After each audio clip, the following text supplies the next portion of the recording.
Well, welcome to this week's report. It's the 3rd of October 2013, and yeah, it's been quite a steady week as far as using the gear is concerned. Had my first QSL from using PSK, which I mentioned last week. Somebody sent a card. There we go, from KP3PI. So that might even be the first ever G8FC contact via PSK. I'm pretty sure it was. I've also been digging around in some of the old QSL cards that we've got here. We've got a lot of them, and just randomly just pulled some out. Some of these are quite old. You see that one's from 1977, from November.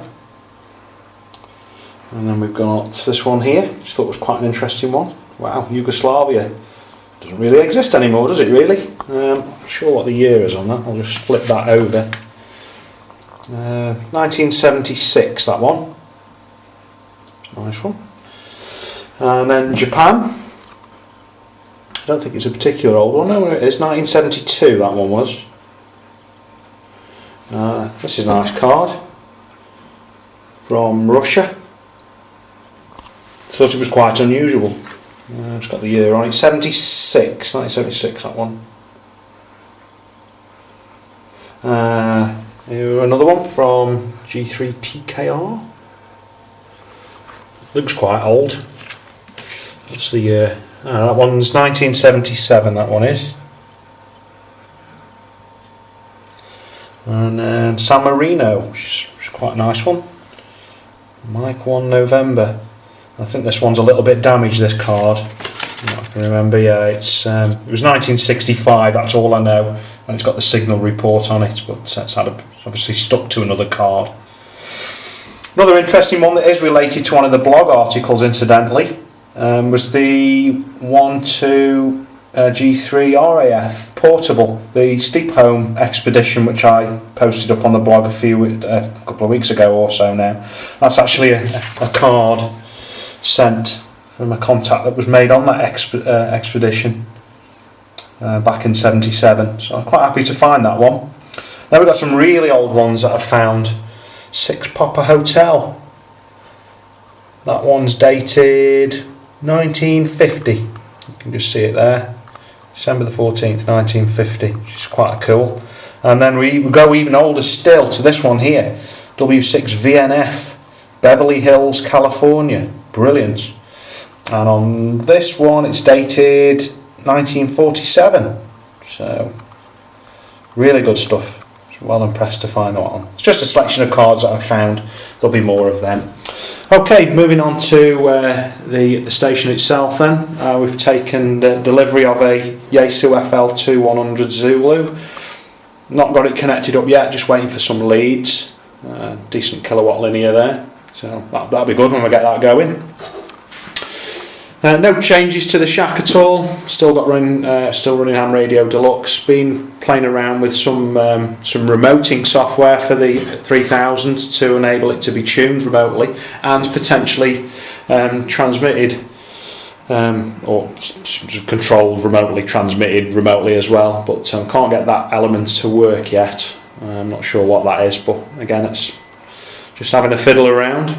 To the logs then, not many contacts this week. The bands haven't been good. There's been a couple of big storms. I think there was one Wednesday, the 2nd, which flattened HF pretty much. So I'm on the wrong page there. Here we go. So as far as this week's concerned, the ones of interest that I've starred was Chris here. And Chris was using GB4 ROC, which is the Royal Observer Corps, and he was operating from one of their bunkers, so that was quite a nice one to get in. And then these were quite neat. These all followed pretty close on from each other. Venezuela, Bob in the Falklands again, Chile and Argentina, so a bit of a theme of South America there. And that was all on 20 metres. You can see the calls there. It was quite reasonably late in the evening, that was, when that opening was on. It was quite a good night, that. And anything else we've got a note? Yes. Very pleased with this one. Will in Afghanistan. I think he was an American military operator. There he is. Very, very slow operator though. It was quite tedious to listen to be honest. He was very slow, and a lot of people were commenting on it. But hey, it's amateur radio at the end of the day, isn't it? You know, he's going to go at the pace that he feels comfortable. And the only other couple of things were John in Malta and Hugh, who was on Abenmore Island, which is off the coast of Ireland. The Malta one was good. He was basically, I think he's on holiday essentially, and he's got a 857 and a whip on his balcony, so it was nice to work him. And there's my friend Ian there up in Stoke-on-Trent to round off the proceedings there. I've also pulled the log from 1953 this time, the same date, or the same day, the 3rd of the 10th. Most of the contacts made then were all CW contacts. I've been through these call signs that you see here to see whether any of them kind of exist as such. Well, I say going through them to see if they exist. I was looking on QRZ just to see if any have got any up-to-date profiles, but they haven't. That's pretty well much it. So there you go, quite a steady week. So to recap, we've got the linear to look forward to, get that going. We've also got an amplifier as well for 2 meters, which you can just see there in the corner. So yeah, quite a good week. So I'll speak to you soon.